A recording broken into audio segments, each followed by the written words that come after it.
Welcome to an India Today special, where our guest today is someone who is never far from the headlines, and he's making the news once again. He's filed his nomination for Congress President, Congress three-time MP from Thiruvananthapuram, and also out with another book, this time on Dr. Ambedkar. Dr. Shashi Tharoor, welcome to this special. Thank you, Rajdeep. Let's start with Shashi Tharoor as Congress President. At a time when no one really seemed to want to contest the poll, you from almost day one said, I want to contest this election for Congress President. Most believe it's a crown of thorns, whoever becomes president. What made you contest? Because I really believe that the Congress party is needed by the country. And frankly, business as usual in the party is not going to take us anywhere. We've had two general elections at 19%. We need to break free. We need to appeal to a larger constituency than we've been able to appeal in the last couple of elections. And at the same time, we've got to stop this hemorrhage of good people leaving the party for good or bad reasons.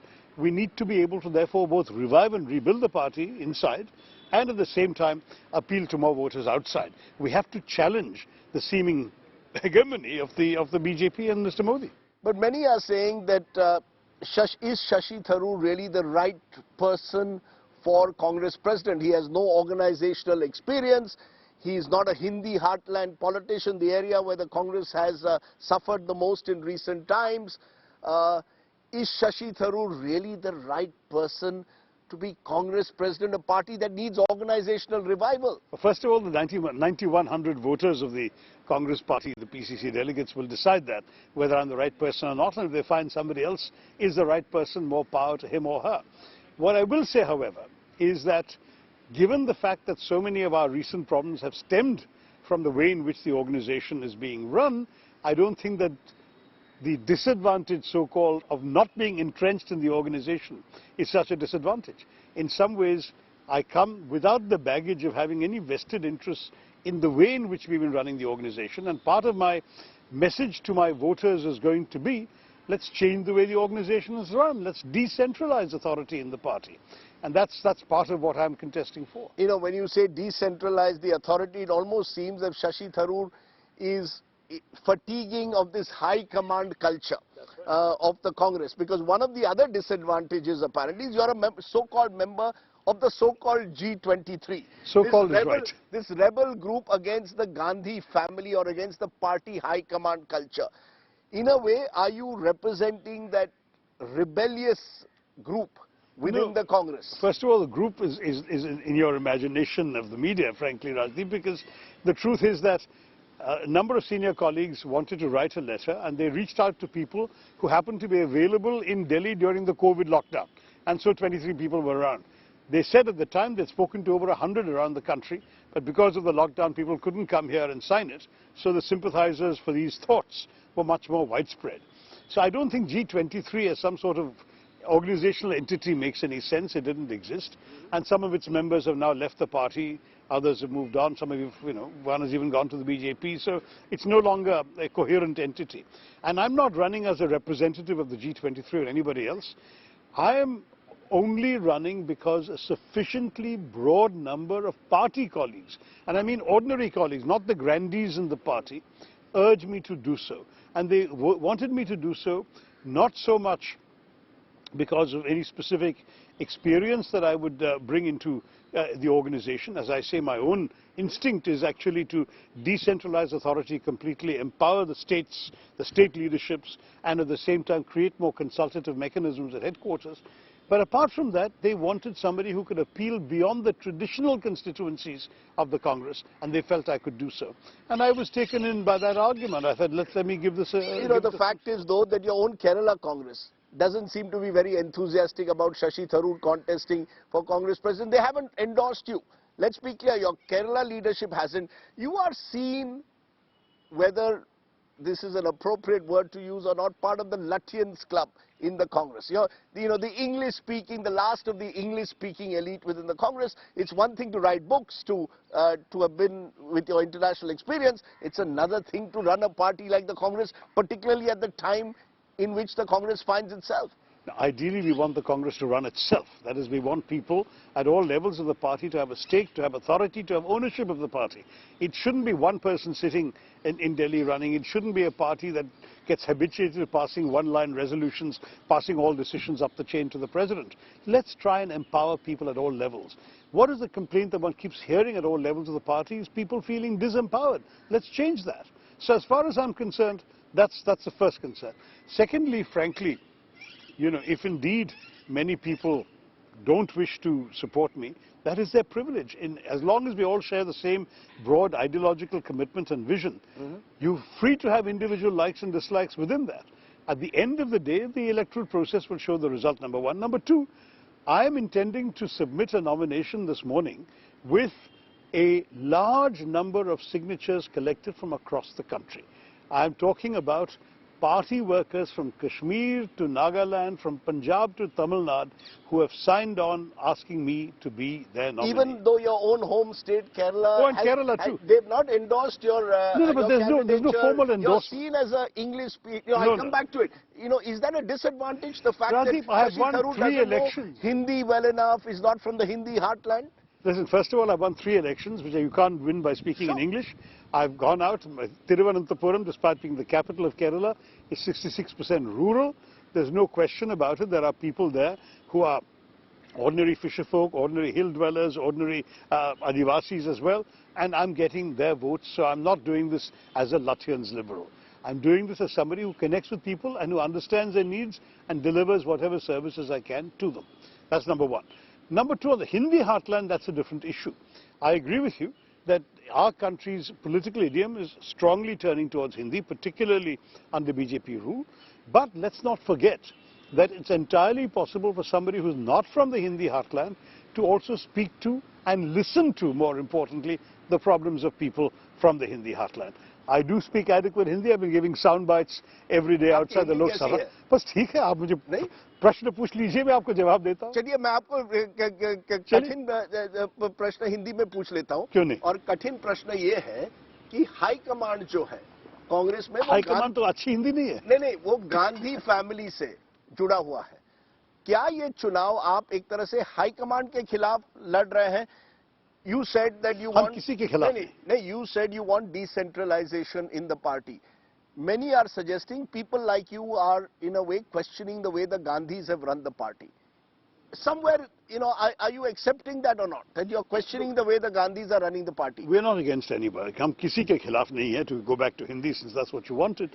लेकिन हम चाहते हैं कि जो हमारी situation अभी जो है, इसको अगर आप बदलाव ले आने चाहते हैं तो आपको किसी नई तरीका आपको पता करना चाहिए.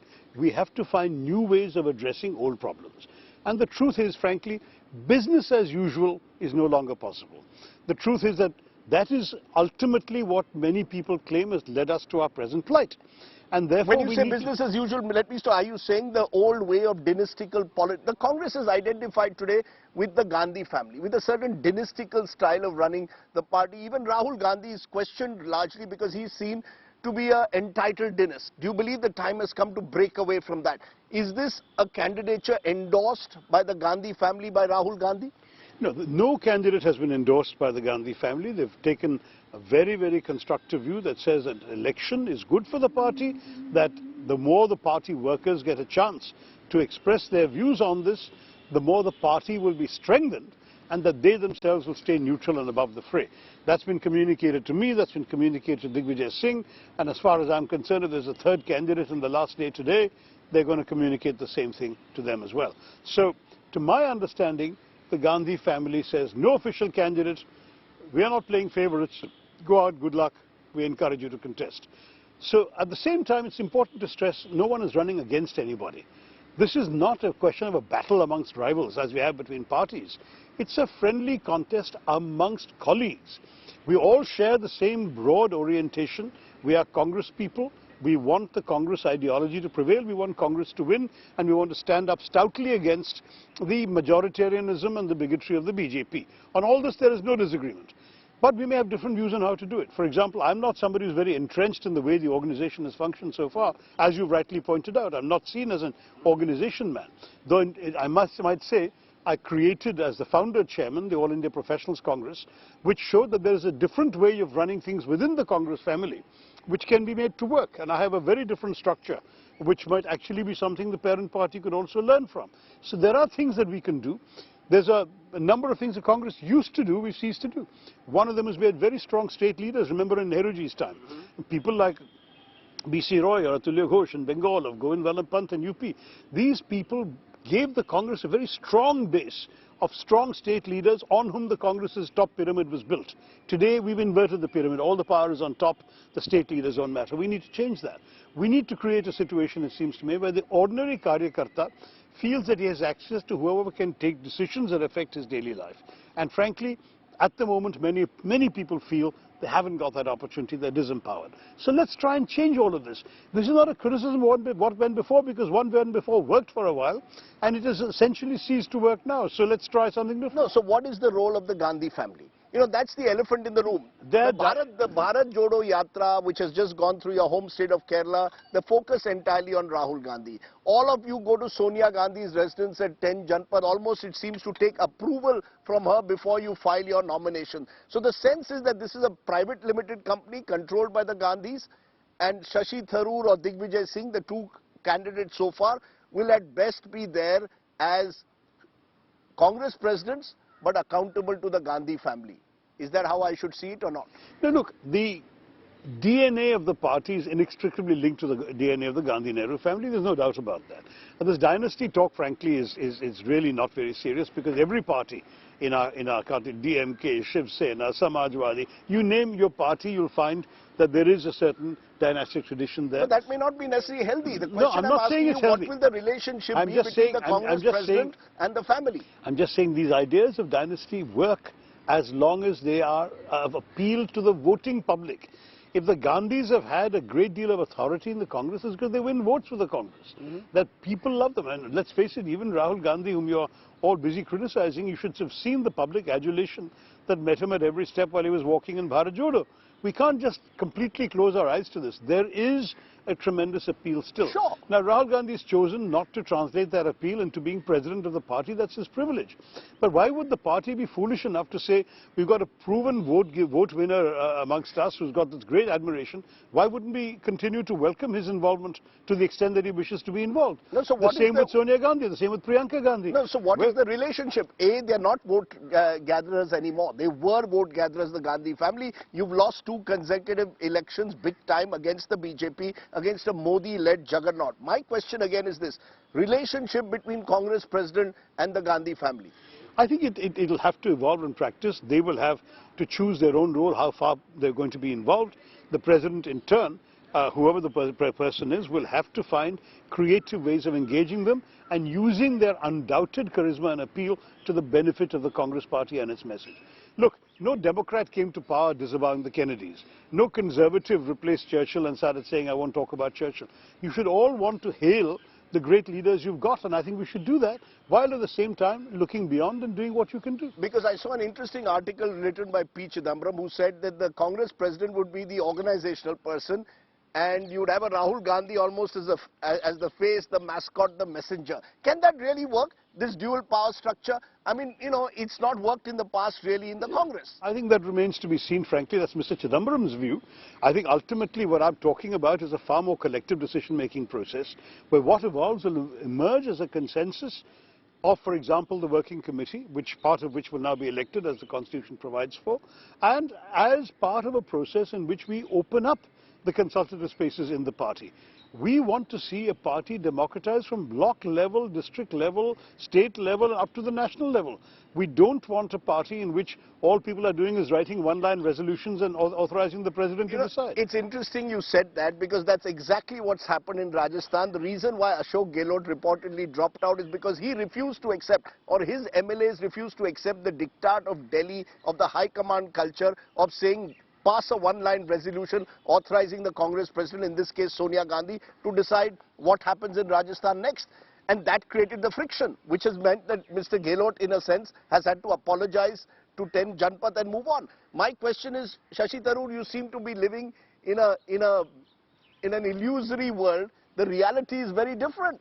You're creating an idealistic world of decentralized Congress, of Congress democratized. The reality is this is a party where all roads lead to 10 Janpad. Perhaps that would change. That depends very much, of course, on what the voters decide in this election.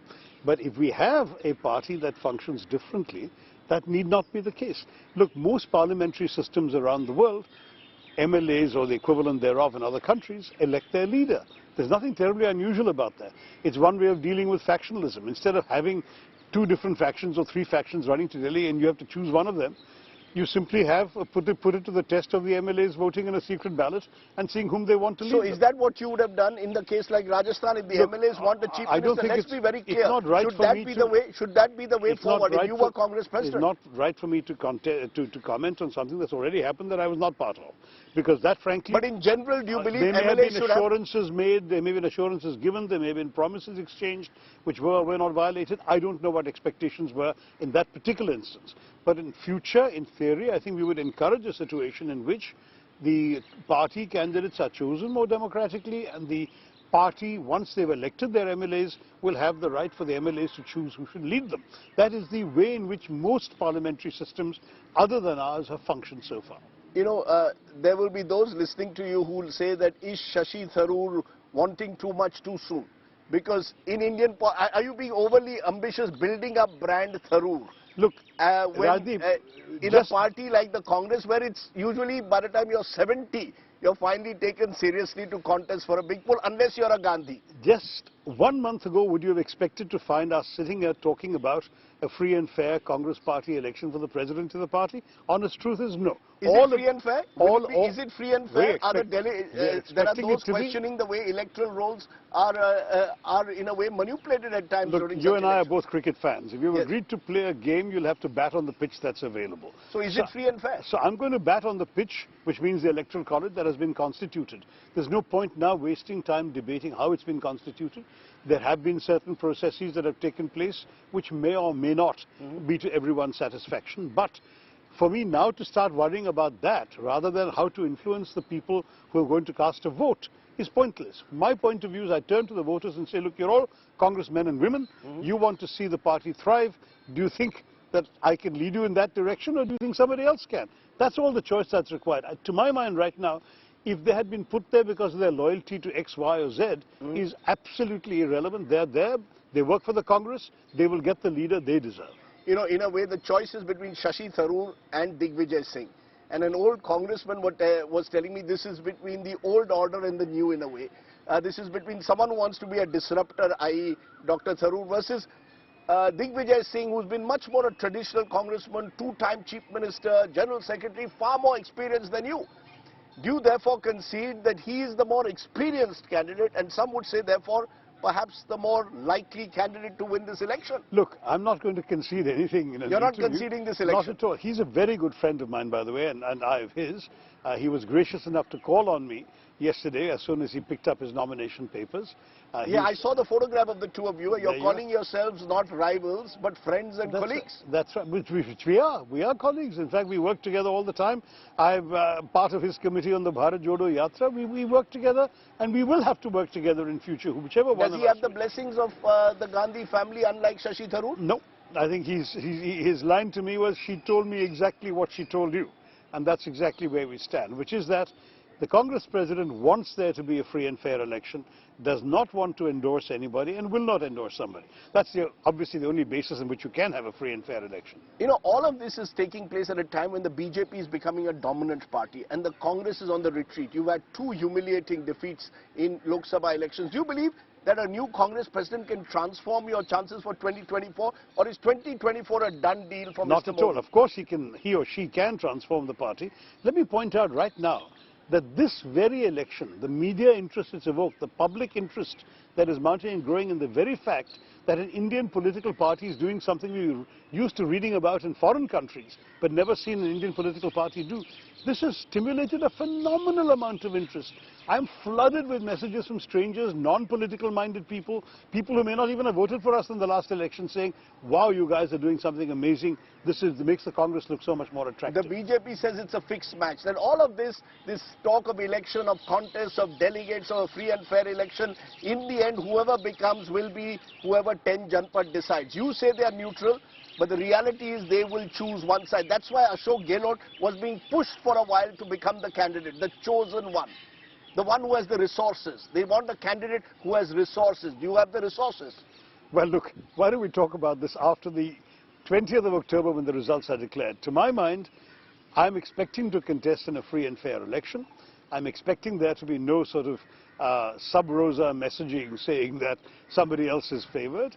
And certainly if Digvijay Singh is the principal opponent, I think he's a gentleman, and I have great faith in the integrity of Mr. Mistry, the Chief Election Officer, and the integrity of the process. Let's wait and see how it all goes. What's the one advantage that Shashi Tharoor has over Digvijay Singh, according to you?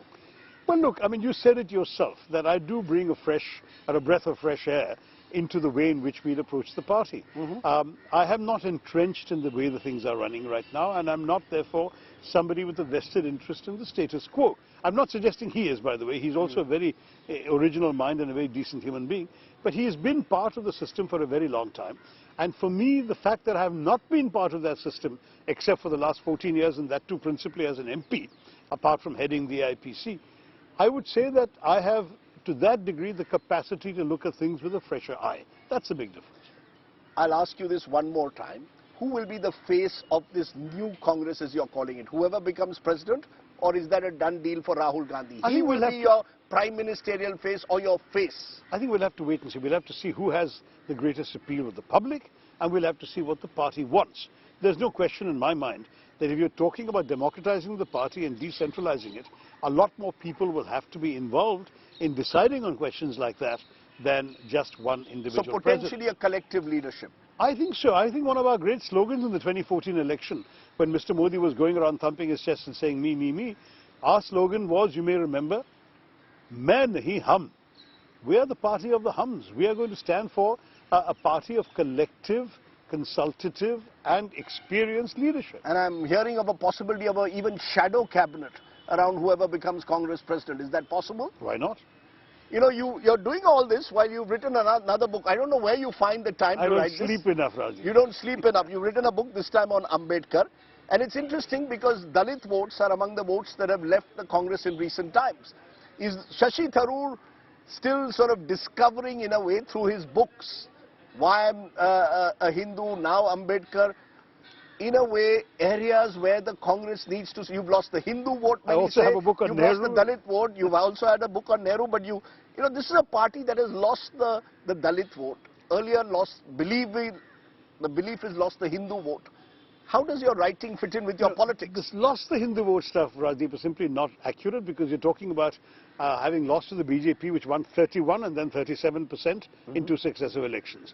There are 80% Hindus in this country. So even if every single person who voted for the BJP was a Hindu, that's still not half the Hindu population. So let's not get carried away. We have not lost the Hindu vote, but we may have lost the vote of Hindutvavadi believers, and we may have also lost the vote of Hindus and others who were attracted to other points in Mr. Modi's manifesto. In the case of 2014, it was the economic message. In the case of 2019, may have been Pulwama Balakot, national security. So different messages may have worked at different times. To my mind, the core issue still remains. What do we stand for? And why is it that our notion of an inclusive India is one that we have allowed to disappear? We need to get everyone back together and include them in the new narrative of the progress. Because how do you really get that nationalist vote back again? You know, during Indira Gandhi's time, the Congress was seen to be the party that held the political center. There's a belief that under Rahul Gandhi, the Congress has veered far too much towards the left, and therefore the nationalistic spirit has completely been captured today by the BJP. How do you respond? Will you change that? Savagely ironic, because we are the party of nationalism. We are the party descended from those who fought for the freedom of this country. That was the party of Mahatma Gandhi, Jawaharlal Nehru, not the party today. No, but the point is that we are heirs to that party. We should never disavow that legacy. We should absolutely stand up for Indian nationalism, but Indian nationalism and not Hindutva nationalism. What Mr. Modi's party talks about is a very narrow interpretation of our nationhood. I think we have to talk about the Indian nationalism that embraces all languages, all regions, all religions, all groups in one shared dream of a future progress. That's what India is all about. Because I remember Sonia Gandhi at the India Today conclave in 2018 almost admitted that the Congress was being perceived as a pro-Muslim party. We're a pro-everybody party. That's the difference between us. The BJP is only a pro-Hindu party, and that too a very narrow understanding of what Hinduism is. We are a pro-Hindu, Muslim, Christian, Adivasi, Dalit, anyone you name. Because from our point of view, everyone is Indian. We stand for the Ambedkar idea of the Constitution, which empowered the individual Indian citizen. Everyone with an Indian passport, everyone calling himself an Indian citizen, has the same rights as everyone else. Because one of the groups that you've lost are the group between 18 to 30, the young voter. And many of those young voters believe the Congress is a party of corruption, of dynasty, a party of the old India, not of the new India. And Mr. Modi has captured the zeitgeist of the new India. In that case, we'll produce a newer India, an India that will actually take us beyond the limitations of Mr. Modi's vision into an India that, apart from being new in terms of technology, economic development, free enterprise, all of those wonderful things, is also going to be an India that includes and not excludes, an India where nobody feels unwelcome because of their religion, an India where everyone is free to be themselves. That's the India we want to create, and we've got to go back to that. What happens if you lose? What happens if I lose? Yes. I continue to do my work as MP for Thiruvananthapuram. I still have a year and a bit to go, and my voters have placed their trust in me. I need to reward. Because there was buzz that if you lose, you might drift towards the AAP or the Trinamool Congress or even quit politics. Is that true? Listen, at this point, I would say the party that I am running to lead is the party that I've devoted my entire political career to. I've never been in any other party. It is true that other parties had approached me in the past, but as you can see, I'm still where I am. That's a confession. Other parties have approached him. I won't name any names. Many other parties have come to me saying, would you like to come and join us? And I said very politely, I'm in the party that I'm in. My voters and workers have elected me to represent them, and I'm going to continue representing them. I haven't gone anywhere. I'm here. Okay, let me leave you with the last question, which is a lovely quote that you put. You're quoting Majrooh Sultanpuri, interestingly in Urdu. So you're moving from English, Tharoorian English, to Hindi, to now Urdu, and you quote that famous, those lines of Majrooh Sultanpuri. मैं अकेला ही चला था, जनाबे मंजिल मगर लोग साथ आते गए और कारवां बनता गया. So you're hoping that you are the Pied Piper of the Congress, is it? People will join you in this movement. I think when in a short while I go submit my nomination forms, you will see where the Karwan has come from. It's come from all corners of the country. It's included and embraced party workers of all sorts of backgrounds, religions, languages, regions, and at the same time, they've come with me, even though when I set out on this journey, many thought it was quixotic.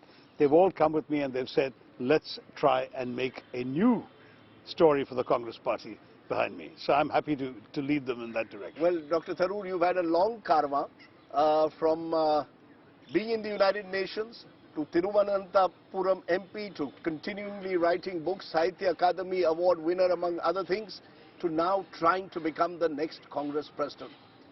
We wish you the best, as we wish all candidates who contest this post. You sound like Sonia Gandhi. Thank you, Rajdeep. I sound like Sonia Gandhi.